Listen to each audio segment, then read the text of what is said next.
on a bridge to make between two dams a bridge. We finished the bridge. They Pompan existed. The company worked. They had their people. They had Polish people work. They didn't need us anymore. I think. But somehow the Jewish commandant, we were told later, a Jewish commandant worked out with Millisam, and begging this, and they let us out. And we went back to work, but not to this company, to a different company. And we worked the same work in a different place, also on railways mostly. So then they needed less labor? Is that why they closed the small camp? Yeah, the small camp, the small camp, the company has to pay money for us, but we didn't get the money. The company paid the money. In the beginning, in Plaszow, we get a little couple dollars, very little.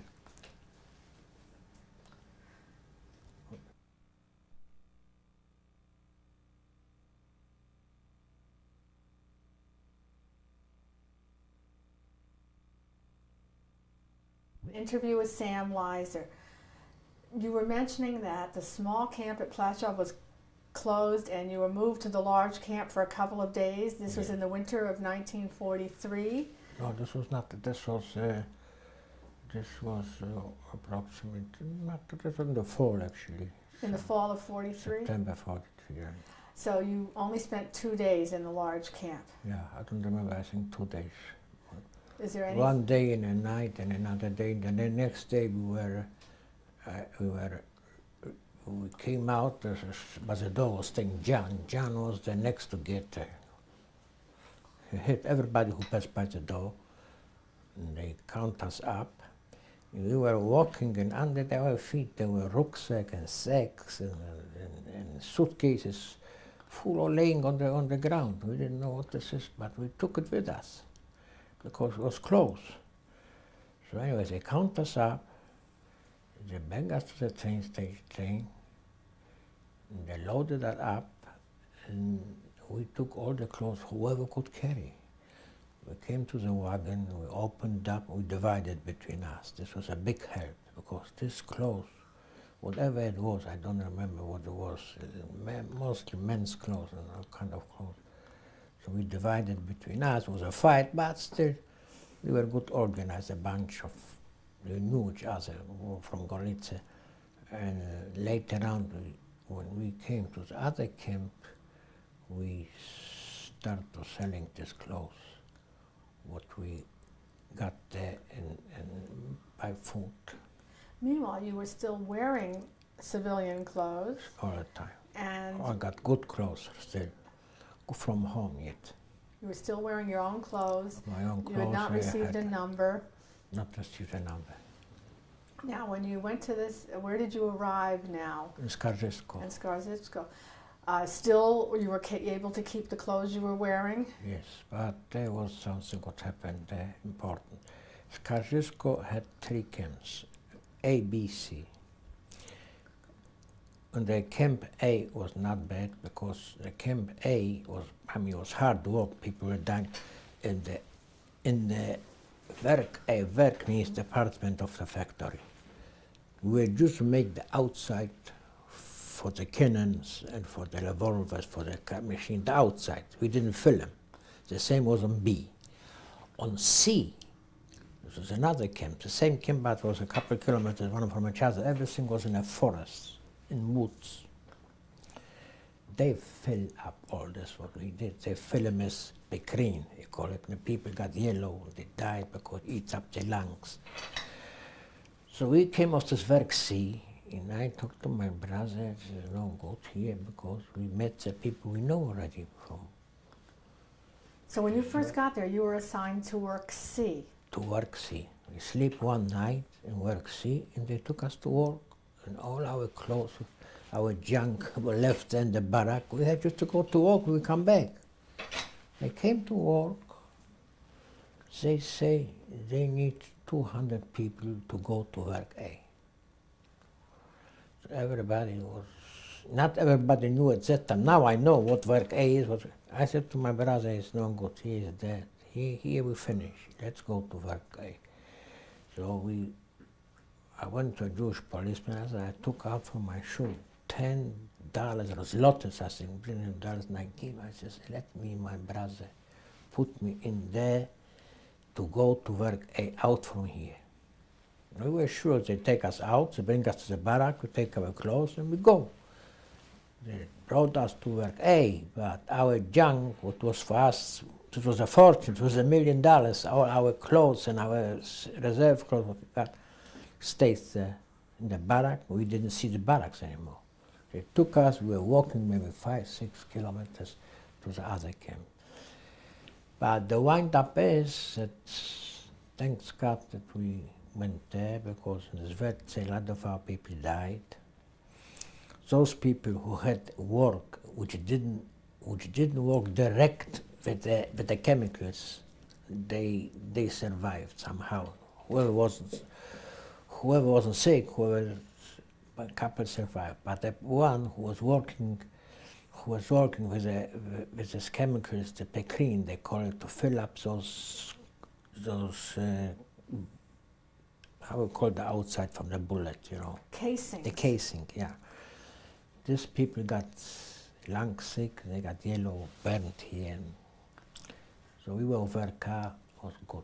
We worked in electrical work, we worked by coal, we loading coal all day with a little wagon and wheels, and they go up and bring the coal to the turbine to make electricity.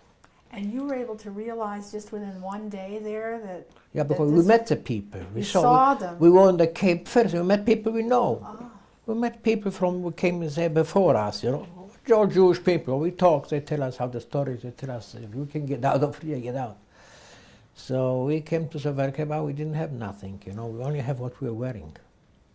But still, was a good step that we were in Verka somehow, you know, was a little food was better, they gave us a certain soup, was a lot of sugar in it, this nourishment, and we managed there. Now, what was the daily routine there? Did you work on a day shift or a night shift? There was day shift and night shift. They changed us. So sometimes I would go on day shift. There were some people who came direct from home, they had money. Matter of fact, we met some people from Krakow, Stuyp, very rich people. So sometimes I work daytime, and I walk going for him. He gave me some money, and I worked for him at nighttime. So I got some money to buy food, you know, from the Polish people. So sometimes I work for them quite a couple times in order to make some money to. And my brother, he worked usually more together. Sometimes we both of us worked daytime, went to the camp, and there was the next, around 11 o'clock at night they went, and we went back, and we worked for them. For these people were rich, they were staying in camp, and they give us money. We should work for them, we should replace them. Now, when were you fed? Were you fed while you were working at the factory, or were you fed in the barracks? You get your food? No, your food of work, all the food was given, the bread was given in the barracks, but the soup was given to a big kitchen, was given in the factory, on the place we work. Now, when you were working in the factory, was it all Jewish workers, or were there some Polish? Polish, a lot of Polish. A lot of Polish, we work together. There's some Polish help a little, not many, but some Polish, you know, bring us a piece of bread or something, and so on. You know, some Polish also, they had to finish a job, and they work on a Sunday. With the Polacks, I worked for him on a Sunday, put in, you know, there were big pipes, you have to put in some casing between the pipes. I worked for him, he gave me some bread, and so. Were women working there too, women and men? Yeah, women and men, but the women were working mostly inside the factory. They make those, what do you say, the bullets, the casing, yeah. They make the casing for revolvers and for big guns. There was one work was very tough, the one who were working, making the big casing for the for the big guns, you know. This was very hard work. It was very hard work. A lot of people died there, but this was very hard work. Work with fire, and the casing came out still red. They had to grab it with a thing and put it on the side. But this was very hard work. They picked up strong people for that, but still, They were right across me. I was in electricity work, and across this work, I saw these people working there, Polish and the Jewish people. And did you always have the same job there? I was there, lucky-wise. I had all the same job. All the same job in this electrical work, and this was keep me alive, because it was fine coal, had fine coal, little pieces. It was easy to grab with a shovel, We loaded the shovel and pushed the button, went up. And what happened once is the elevator went up. There was a hole. My brother, I don't know how come, he ran over from, this is the elevator, was here. He ran over to the other side. I don't know for what he ran over, I don't know. He was the factory, the electrical van. He was an empty spot, he was the coal. He ran over for something. In the meantime, the elevator came down on him. When the elevator went down, we started screaming to the people upstairs. This was Polish people running. We started screaming. Either he didn't hear us or he didn't know what we were screaming for. He just heard screaming. So my brother came out from there. Was a hole because the bottom of the elevator didn't hit the ground. There was still space between. My brother is a very small man. The whole man weighs 110 pounds. And he came out, just he had hurt, he had a swollen head. He was staying in camp, they put compressors on him, and he survived. But a bigger man would be squashed to death. Somehow he put in such a position. This was type of work out, the only bad thing what happened. And, now, who were the overseers or the foremen there that were in charge of the factory? Yeah, there were plenty. There was Polish foremen, there was one German, he was the head of salt factory, I forgot his name. And how were they treating the Jews? Who? The foreman, the German foreman and the Poles, how were they treating the workers? The German foreman just came once in a while, start screaming and think, he was in a uniform, SA uniform. There's SS and there's SA, Sturmabteilung, a yellow uniform. I forgot his name, I knew his name. And he just came screaming, not on your nose, on the Polacks, then he gave orders to fix that, and to do this. Inside, mostly inside. But now there's nothing to give orders. The call was there, yet, but in the factory he gave the Polish people orders and screaming and sometimes beating up somebody. And how were the Polish people treating the Jewish workers? The Polish people, they're anti-Semites, so they saw some Polish people helped a little. Some of them, but most of them they didn't help us. They didn't help us. Some of them they saw like somebody would say, they are dead people and we leave them alone. So. Hmm. Now what about back in the barracks? Who was in charge back in the barracks? Oh, back in the barracks was a German. I mean the German, he had a hump, we call him, I forgot his name. But he is known. He had a hump, and he was always every couple of days, he'd pick up some people and shot. He get too weak, or he didn't look good, or he was bent, he looked bad, or he shot, every couple of days he shot people. Every couple of days they had a selection, they call it. They had the people, whoever he didn't like, was another German, and C was another German. I say C is in Polish, practically C. And this hump, I got his name. And this hump, he was there. My brother was, once they had clothes, to give out clothes. I don't know where they had the clothes from some other Jewish camp. And whoever needs some clothes should come, stay in the line. Okay? I didn't go, my brother went for clothes. He put a dog on him, just like that. He hit somebody, the dog was running, he was always with the dog. My brother was bitten in a couple of places. After he was bitten, the blood was running, he says, come on. He took him in and gave him the best clothes. But first of all, he had to beat him up and see where the dog bite him in the foot. Here, he had torn the pants, the blood was running. And then he said, he was satisfied. Then he said, come on, you Jew bastard. And he took him in, he gave him clothes.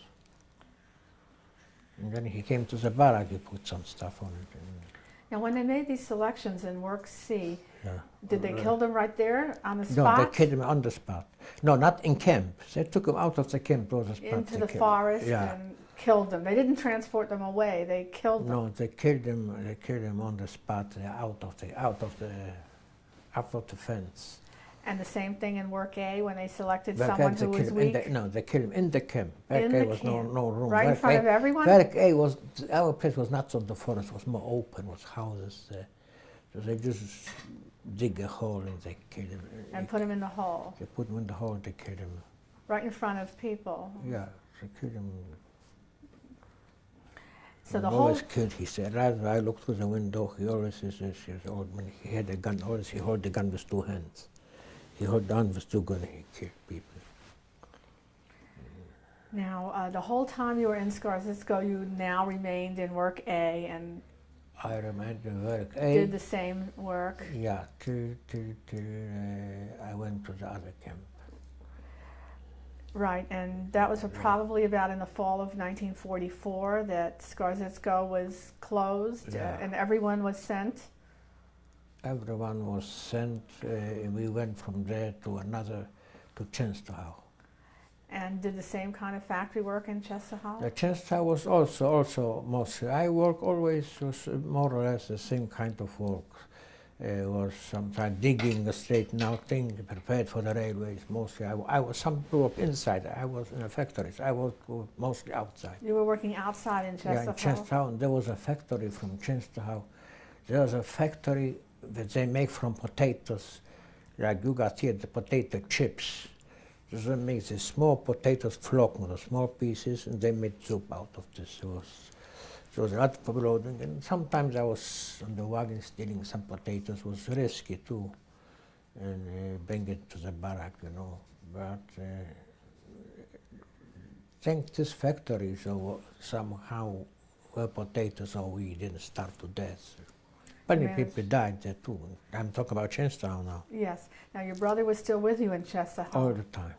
And was he working with you? Yeah. Always basically outside, because this was in the winter. Yeah, this was in the outside. We were working outside. Did you still just have the clothes you had on?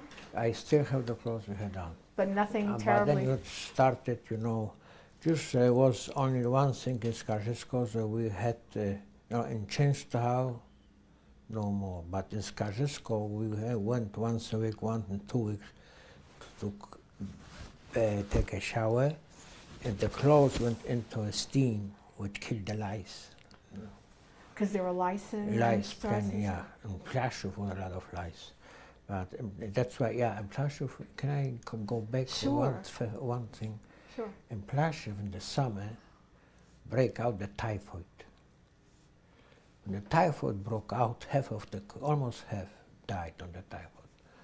Now, we were lucky. My brother got the typhoid. I was still around. I was still okay, and I brought him some from the kitchen still here. They brought him something to eat. Then, as soon as he got up, you know, when we got up, we were so weak we couldn't walk. But we walked somehow. We had to walk. Two people were holding you walk, because you know if you don't walk, they kill you. So they shoot. He got up. I got sick. We're still in Plaszów. We still have very little money, so. My brother took care of me. I was laying there next to me. 2 people died one night. And the typhoid killed so many people, and mostly the people who died were big, strong people. Why? So the doctor, a Jewish doctor, Katz was his name, he said because the big people, the temperature was much higher than by the weak, small people. They died before they died. Big people. Strong people, I mean, husky, died, and this was in Plaszów. You know, I forgot to tell you about when I was talking about Plaszów. And so then, when you had the lice in Skarżysko, and after that, you had already had typhoid. No, the typhoid was in Plaszów. In Plaszów, but in other words, once you have it, you don't get it again. And Plaszów was the worst of lice, because in Plaszów, we had a washroom to wash ourselves, cold water, nothing is cold water. We took a shower in cold water. People were lazy, people were sick, people were weak. If people were weak, so they didn't wash themselves because they were cold, frozen, and even summertime was cold, ice water. But whoever kept himself clean, kept clean. The other one was lice, plenty lice. till they come to Skarżysko. Skarżysko helped so much that the people had to go to the shower, and their clothes went into the steam, such a steam oven, and they cleaned out. They came out clean. After a couple of days, the lights showed up again. And Często was bad also. Często we didn't have we had a shower, cold shower, but we didn't have this system to clean the clothes. You know, it was also a lot of lice. Bad in Często was bad. But once you had already had the typhoid and survived, you didn't get it a second time, even if there were lice. Did it get? Do you know if it gives you some immunity? What do you mean? In other words, you were sick in Plaszow, but you survived, so you didn't get typhoid later. No. Again. No. Either I survive or I die. Who died, died. Who survived, survived. Survived. Maybe sometimes some died a couple of days later because they were sick. Period. You know, they were weak. They survived the first thing, but they went to work and they collapsed somewhere. You know, on the Baustelle means where you work on the place. Now in Częstochowa, you were working outside. It was the winter time. Yeah. You just had your regular clothes. They didn't give you any extra clothing. No, they didn't give you. You just deal with sometimes, you know, some people had too much, so you could exchange. Sometimes give me a piece of bread. He gave me a jacket because he had two jackets. You know, have a sweater or something. And who were the guards there in Częstochowa? Ukrainians. Ukrainians. Yeah. All Ukrainians in grey uniforms. They were the right hand for the Germans in Częstochowa. And we were in Częstochowa. We got the date there, right? Right. I tell you exactly. I know the date to the minute. We were there till January the 15th, 1945. In Częstochowa were 3 concentration camps. One is where I was called Częstochowianka. The other one was named Pelceris, maybe you heard of. The other one was called Warta. Warta and Pelceris were located more to the east. They got liberated December 28, 29, they got liberated by the Russians. We in Częstochowianka, where I was, they still had time there. The Russians were a couple miles away. They still had enough time to load us on train, and on January the 15th, 1945, they sent us to Buchenwald. Meanwhile, you heard the battle, and you knew the Russians were getting close. We knew, yeah. We didn't know exactly. We found it out later, but we knew this. We found out. We didn't know that. At that time, I didn't know. We didn't know. We had some shooting this, but we didn't know. Later, we found out that those 2 camps. Because in our camp, some people were hiding under the barracks. You know, there was always room. The barracks was all built on sticks. So hiding there, and 2 days later they got liberated. So they came together, these people with the other people which got liberated. But they took a chance, and they were hiding in Częstochowa because you hear shooting, you hear the Russians are around. So whoever had the guts, if it would be summer, maybe more people would have. Winter, go on that barrack, sleep there for 2 days, you freeze to death anyway. Some people made it, not too many. A couple of people I met, which instead to go to Buchenwald like I did, they were hidden under the barracks in some holes, wherever, and they were staying there for 2 nights and 1 day, or 2 days and 2 nights, no more. The Russians came. Russians liberated them. So meanwhile, but most of the people, including yourself and your brother, were put into trains again, and only from Częstochowianka. We were putting on the train. We were driven to Buchenwald.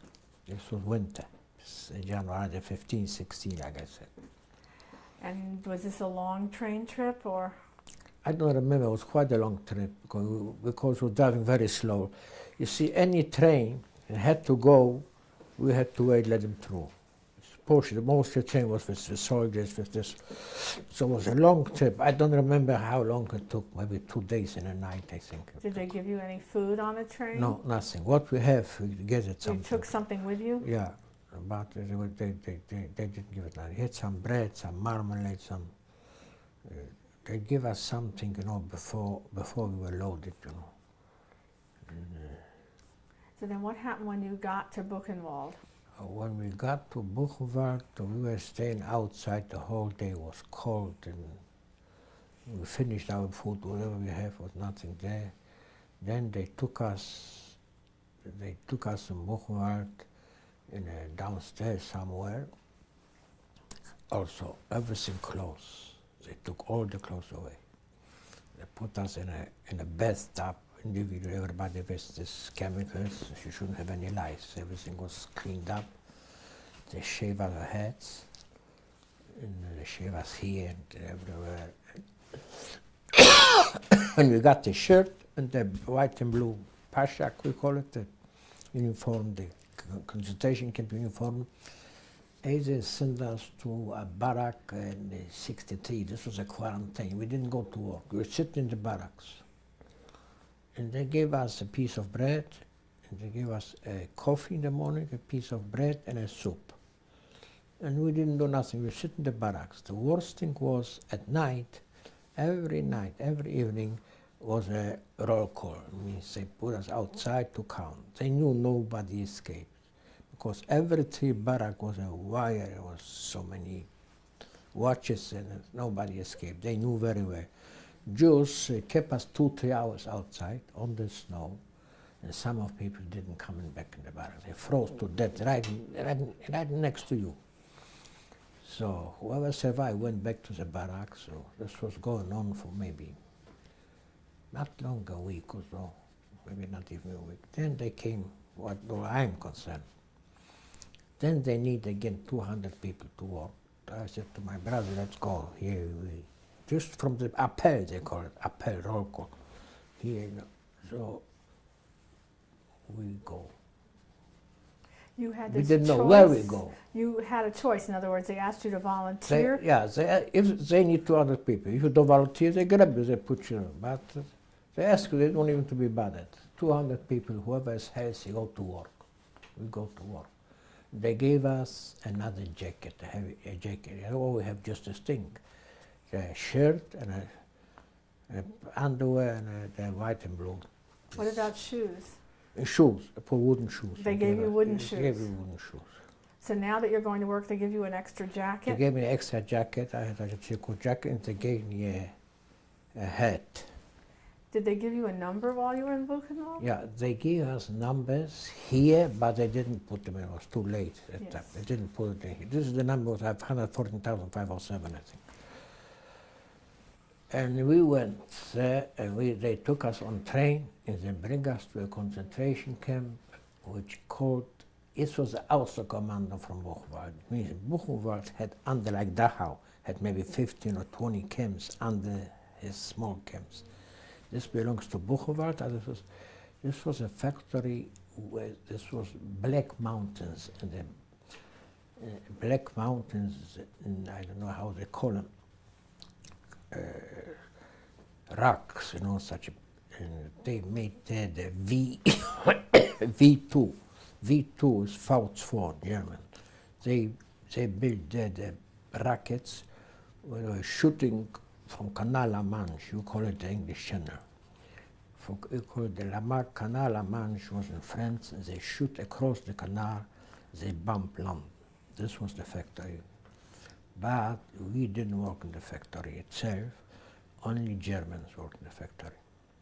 And this factory was Underground. inside the mountain, like under the mountain? Under the mountain. The American bombing is like a match we fall on the floor. Not And the name of the sub-camp of Buchenwald Laura. was Laura? Yeah. And this was near a town which was the name of Ludwigsburg, was a town near it. We were working we were only working inside in those mountains, were wide in they put granite to bump, and we had to make it deeper and deeper and deeper. We picked up the stones, took about, should make more room, you understand? And this was already around April 45? No, this was end of January. Oh, the end of January. Yeah. The Germans inside, they knew already they're finished, you know. We had a couple of Germans. And we had a commander, the German SS, very, very nice man, exceptional. Very nice man. He kept us clean, and he did whatever he could.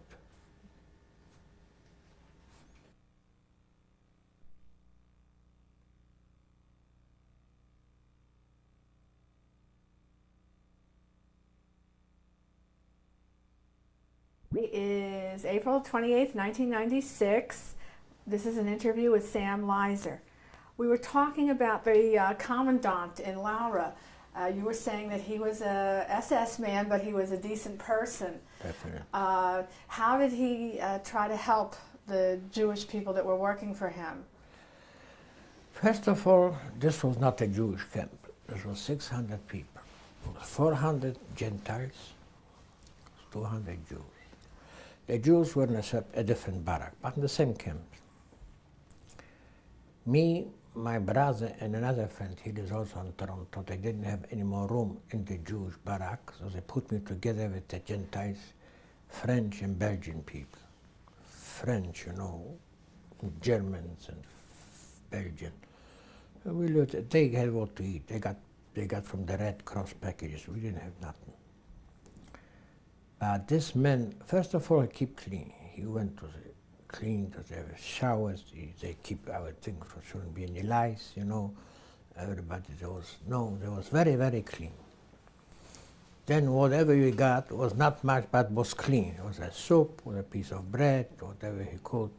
Once he ran out of food, so he took a horse from a farm. He killed the horse, skinned him, cooked him in the kitchen. Horse meat is very clean meat, cleaner than any meat in the world. People don't know about the French people, horse meat, like instance, is a delicatessen. Okay, it's not important now. Now, how did But I'm trying to bring out that he was all he right. tried to feed the people? Trying to feed the people as possible. Nobody died there from hunger.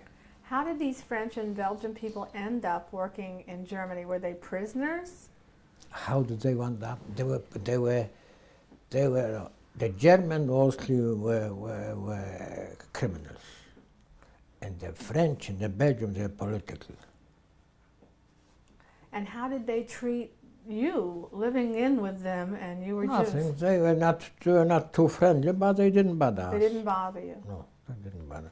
Once there was something, they had something to do with the Jews outside. I don't know, one Belgian guy, but we have in the in the Schreibstube, means in the office, there was a guy. He was before the war in the Czech parliament, the Czechoslovakian.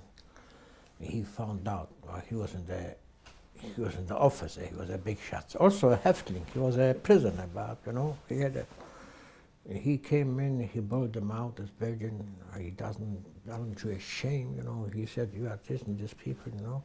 And from that time was quiet. They didn't bother us. It was a good barrack because they had. Somehow they got more wood to keep it warm, these people, and they had food, not always there. They got a package once in a while, and they divided. Some of them didn't get packages, so they helped each other, but they didn't give nothing out to us. I was once trying, to make nice his bed, to straighten out, to shine his shoes. I thought he'd give me something, but he doesn't have. What he has to help his own people. He was French. Now here you are enlarging this underground factory as the war is coming to an end. Right. But they were still trying to make the factory The bigger. last minute, yes. What happened in around April? Did they evacuate the whole Then camp? also the Americans were already very close. Over there with the Americans, I think. I don't know which are. I think the same. Americans were very close. We also did not delay. Why? Because there are some people which were in the Krankenstube. The Krankenstube means hospital. They were sick in the hospital. This German, he didn't kill nobody. So they were in the hospital a couple more days, or 2 days, or 1 day. Later we found out that the American came right in after 2 days or 1 day. They were there. They load us on the trains. The trains hardly move. with Polacks. The train was very bad. The trains was... Now, when they loaded you, did they take the French and the Belgium and the other people too, or just the Jews? No, everybody. Everybody was put on trains. Yeah. Everybody was put on train. But the Jews were in a separate wagons. 2 wagons were for Jews only. And the other wagon we didn't see. We didn't see one from each other. And the wagon was bad because there were more staying than because there were bombs all around and traveling with a very slow speed. And it was still winter, it was still cold. Because it was April, but what, you were skinny, so you were... Anyway, they let us out one by one, you know, to go to the bar movement. Anyway, they slept us from there, there's quite a mileage, to Allach by Dachau. Allach is the outer command of Dachau, belongs to Dachau, it's a couple kilometers away. We were in Allach there also only a couple days. Almost nothing to eat. They gave us a water soup, I thought that is finished. Then they sent us from Allach. After a couple of days, they sent that thing what we had a couple transports to the Bayerische Wald, that means Bavarian forest. They killed these people in the forest. When they took our transport to take us to the forest, to the deep into the, but they couldn't kill us anymore because the Americans were very, very close. This was the Third Army. And we had bombs and shelling, and they, around April the 29th, we had bombing and bombing. And April the 29th, the 27th, April, the Red Cross come and gave us packages. The SS, which were taking care of us, which is watching us, they ran away. Only a couple old guys, they were left there. We didn't move, we didn't have where to move. We were afraid for the old guys, they still have weapons to kill us. So besides upon this, we find out later that they ran away. We didn't know. We only knew by us. My wagon was an old man. He had a wooden suitcase. He was sitting on a suitcase, you know, had a little bread to eat. How long were you on the train? 2 days, I think. We were more than 2 days. 2 days and 2 nights, something like that. I wouldn't remember And that. then the Red Cross came and Then the gave Red you Cross some came food? before the Americans. But we knew the Red Cross, they let in the Red Cross because they were hungry themselves. And gave us packages, and the packages, you know, were good. You know, was cheese, crackers, was honey, cookies, some candies. So a package was about this size. So we knew we are already liberated. So they allowed us. We got those packages, and 2 days later, or a day later, the American came. Most of the Germans ran away. The old ones, maybe 10 of them were still around. One of our guys started to hit them. The American didn't allow us to do that, to hit them or to kill them or to what. And we were told they were taken away, and we were in this village where we got liberated by the name Startach, not far from Feldafing. You heard about Feldafing, did you? Yes. We were there a couple of days, and the Americans saw we start, you know, go to the Germans, and beating up Germans, and stealing and this. You know, we're wild, hungry. They round us up just like the Germans. The Americans round us up, put up on trucks, and take us to Feldafing. We came to Feldafing, you know, so they gave us the German uniforms, our pajamas, and took our clothes away, burned it. Because we were already again dead, you know, from the traveling and this.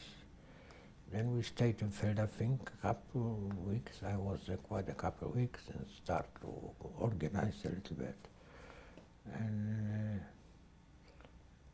And then came a friend of mine. He says, this friend of mine, he was also in Buchenwald, but I didn't see him, he didn't see me. This was a march from Buchenwald, which is known all over the world. This is the biggest march, the biggest death march. They went up from Buchenwald, a couple thousand people and a couple hundred, survived. He came to a certain place also in Bavaria, on the other side of Bavaria. He ran away, he was hidden by a German woman. He says, I am but a German woman there, and I have everything to eat and to sleep. Come with me when we sit in the camp. We start handling. He took me out. What about your brother? And my brother, in the meantime, with another friend, my brother went to Poland and to Romania. He went to Poland because he saw maybe he will find somebody from the family. He was there, but he didn't find nobody. Then he came back and we settled down. We settled down for a short while in this small town in Germany. Later I went to Munich, and I left Munich for a while. And I went back there to this city where I was before, and I opened up a store there. What city? That I opened up.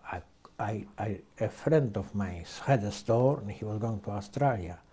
So I bought the store from him, textile. What city was this? Straubing, Niederbayern.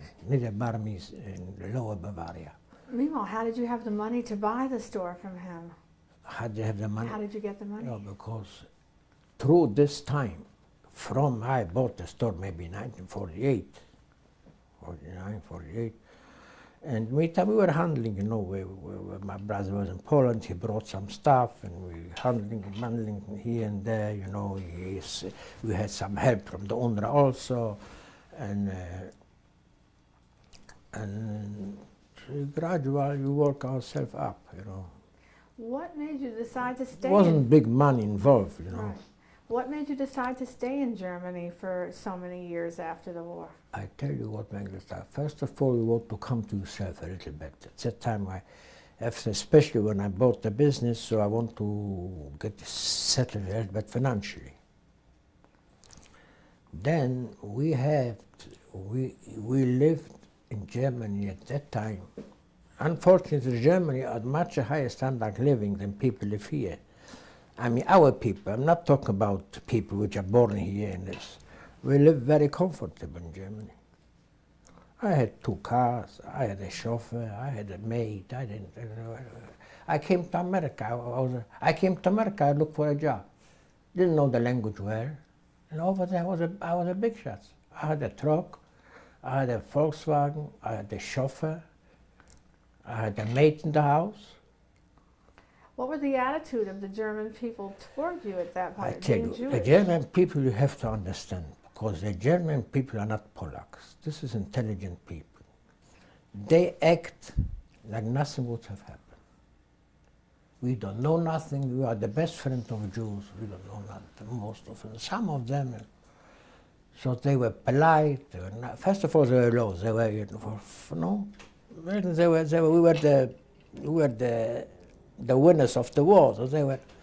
Later on, they started to be already stronger, but in the meantime, they got used to us, and we got used to them, and they were nice. And a nation from 70 million people, you cannot say 70 million people. It's not that I'm saying there's not decent people with them. I'm not trying to take their part. I said because the Columns is they all knew, all of them knew. There's no one who say that no. Has nothing to do with the camps or nothing. They all knew what happens. They all knew from the concentration camp because either his brother or his sister or his father or whoever, somebody was mixed into this business, and everybody knew was no. And they said they knew, but they are not supposed to talk. Okay, they're not supposed to talk, but they all knew. But I don't say that all of them agreed with it. So when you see, your brains work now different than at that time. At that time you came out, you were not set up. You look from day to day to live, to improve your standard of living as good as you can.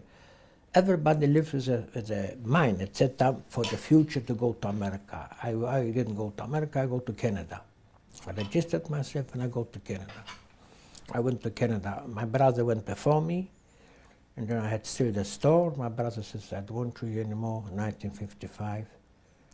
My brother went 1950. 5 years he was with me. He was in In Rhineland, he was dealing with steel, you know.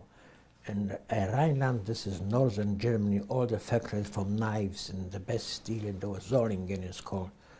And I was here in Bavaria doing the business in this textile.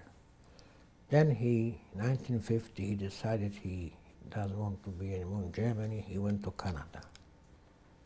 And then he says there was no me also, so I was still staying in the business. I couldn't get rid of it so fast. And besides that, I had a good living. So anyway, I made sure I made my papers. It took time too. In 1955, I think in April, I went to Toronto, Canada. I was in Toronto, Canada until 1962. 1958, I got married. I went to Israel, I got married. My wife didn't like Canada. So we left Canada, we came to New York. What were you doing in Canada? In Canada, we had a dry cleaning, laundry and dry cleaning business. In the beginning, nothing. I had nothing. I worked. I was a shipper. So you had to give up all that wealth in Germany and all start the over wealth again. in Germany and start over again. Work. I had bosses over my head. But you know, some people were nice. Some. But my brother said, listen, that's the way you start here. That's the way you start. Now, when you went to Israel, this was just on a vacation that you met your wife? No, it wasn't just a vacation. I'll be honest with you. Some people, they don't want to admit it. You see, when we were in Canada, a decent Canadian girl didn't want even to go out. She did me a favor, she go out with me for a day. Why? Because I'm a refugee. I'm a greenhorn. I don't know the language. Who the hell are you? A decent Canadian girl, halfway good looking. You're talking about a Jewish Canadian girl? Strictly Jewish, I'm talking. I wouldn't go with shiksas. What do I need shiksas for? Plain Jewish girls. Shiksas we could go for one night, but not for. Well, we're not children, we can talk. So I says, I got sick and tired. I went out with a girl. I says, I back up. I went to Israel strictly to meet a girl to get married. And I was friend in Israel. I had friends. I didn't have family, but I had friends. I had some family too, further family. I had friends, and right away, they introduced me to a couple of girls here, there. I would go out for a date with girls. Then I introduced me to my wife, and at that time she was very young, but she just lost. She was still in the morning. She just lost her parents, both her parents. She was all alone. So we got married, and we went back to Canada. And then it was she that wanted to move to the United States? Yeah. She didn't like Canada much? No, she didn't like. Besides the point, she had here family in Canada. She didn't know. I had a brother. She didn't have nothing. So besides, she didn't like Canada. I don't know. Just she didn't like it somehow. So she says she uncles rather come. So I came and I started to work again for her uncle here, and I wasn't too happy either. But that's the way I came here in 1962. I just want to ask a question about your religious affiliation. You were Hasidic when the war started. Right. Did you manage to observe Judaism while you were in the camps at all? No, we didn't manage that. How could we manage to observe Judaism? I tell you, the first camp in Plaszow, we were together a bunch from the Golitz, and it happened to be the whole bunch was religious Jews. Though I kept it at that time yet, even in Plaszow. I even fasted one Yom Kippur in Plaszow, and this we kept up whatever we could. We ate potatoes, but then you couldn't do it anymore. So these people are religious, they stay religious, and I got mad on God. It is a very poor expression, but I don't mean really the full meaning of the word. But I do say if this could happen to thousands, millions of innocent people, God saw in Egypt what happened, so he took them out, right? Now Egypt was a paradise, in the full meaning of the word. I'm responsible for what I say. God shouldn't punish me for that. That Egypt was a paradise in comparison to the concentration camp in the West. 17 people came down to Egypt. Jacob and 17 people, with the kids, with the grandchildren. They went out 600,000. Then the Talmud said, the Torah, the Bible. I learned a lot. It means that they went out from Egypt very rich. They had a lot of gold and everything. What did we went up with? Then they had trouble in the desert because there was not enough water. So they start crying to God. Don't you remember our answer to another? The good fish what we ate in Egypt, and here we are in the desert. Tof lanu, it's better for us to work for the Mitzram instead to die in the desert, they said. So it was not so bad. How could it be so bad? So Rashi said there were Shishi Beker, the woman had 6 children in one shot. God provide all this. And here 6 million Jews, you have 12 million Jews, 6 million Jews in Europe, 6 million Jews died. What kind of death? So you ask, and you still ask me to be religious. I am still up to a certain limit religious. You know why? Because it's in you already, in the traditions, like it would be in your blood, not only in your mind. So you go to synagogue, you want to commute with Jews, you want to be in a community together with Jews. So then I say, praying. I used to pray. I say, I don't know, this praying helps. Because the way we prayed in 1940, the way Jewish people prayed, they never prayed in their life, not even by the temple. We prayed to God so strong for help, in 1939, nothing helped. But one thing God's supposed to do, the Jewish people, to love one each other and to help one each other. Maybe this God will recognize, but the praying is that worth a penny, not a penny. The praying helps so much that it keeps our community together. We come to the synagogue, we pray, at the same time we give tzedakah, we organize some good things, we bring up our children as Jews, which is important to bring up as Jews, religious or not religious. This is important. The praying alone to God, what does it help? Nothing it helps. What will help is that we should stick together, help one each other, love each other. One Jew should know that he's a Jew, he should support another Jew as much as he can. This is important. More than the praying. To help a Jew, to like a Jew, and to support.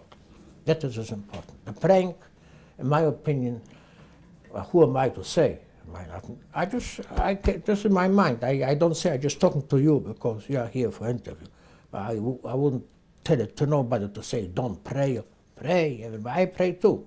Because this is already automatic, and all half of it by heart. As important as we have to stick together, help one each other. This is important. This one keeps us going. Otherwise, and another thing, not to intermarriage. You know what the rabbi says? 51% of marriages are intermarriage. And only from those 50%, only 15% are Jewish children. The rest are not Jewish. You know what that means? 51%. I said, Rabbi, I went to the rabbi after the synagogue. I went, Rabbi, don't you think this was a couple of years ago, maybe 2 years ago, he had the speech. Today is even more than 51%. So I said to the rabbi, don't you think it's a little bit exaggerated? It is 51% under marriage in Jewish people in America? He says, Sam, don't argue with me. This is a statistic from the B'nai B'rith of whoever. I didn't say it on my own. Oh, this is important, not to intermarriage. Marry Jew, bring up Jewish children in Jewish faith. More religious, less religious, more. This is important. That's the only way that we in support Israel. Now, I know you're a member of the American Gathering of Jewish Holocaust Survivors. Well, I talked to her about you. I talked to Helen Barza. And there was Mr. Engels there, who was a congressman. He had a speech. Right, yeah. right. I'm do you not feel active. that that's important to be? Everything is important. Together is important. Together, Jews together is important. Jewish sort of community, communities Jews together, especially the Holocaust. We got less every year. Every year you come upstairs in the noon, I see less people. I don't know how long I'll be there. Last year I met people out there. Where is they? Moshe, is only stone. So we are less and less. So whoever we less, at least this keep together. And the children should know. My daughter knows. She went to all the concentration camps. She knows. She knows. She went to Warsaw. They were spitting on the whole bunch of Jewish kids. The Polak was spitting on them. My daughter says, my daughter is not me, is not my wife. She's fired. She put them out and walk like one after another, like going shake on me, and sing in the middle of Warsaw and sing Jewish songs, Hebrew songs, aloud. The Polak wouldn't dare to say nothing. There was police and everything. It's all American citizens, understand? Drop dead. We go, we said Jews in the middle of Warsaw. They were spitting on the Jewish kids. My daughter knows. And that's what you have to learn these Jewish children. They should stay Jewish, and the intermarriage, well, helpless. Okay? Well, certainly doing this interview is a way to make sure that the generations to come will know. This is the generations will come, and this is about us people. It's very weak. It's very weak.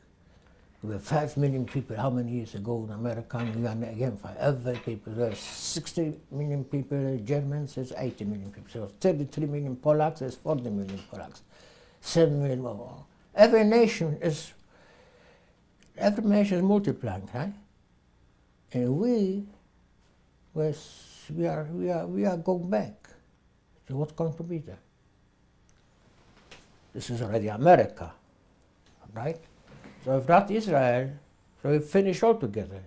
I'm not talking about tomorrow or day after tomorrow, but in the long run.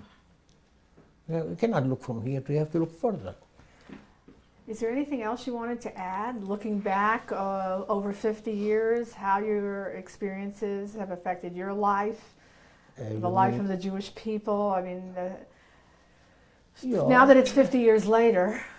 You mean for the future? Right, right. For the future, I think it doesn't look to me very good in this country, which is the best from all of them. South America is even worse. Unfortunately, I'm not a pessimist, but this is figures, this is statistic which is show what we're just talking about. It. South America is much worse. In Poland, the couple just was there, all married chicks, the children doesn't know. So what is the thing to do? Support Israel.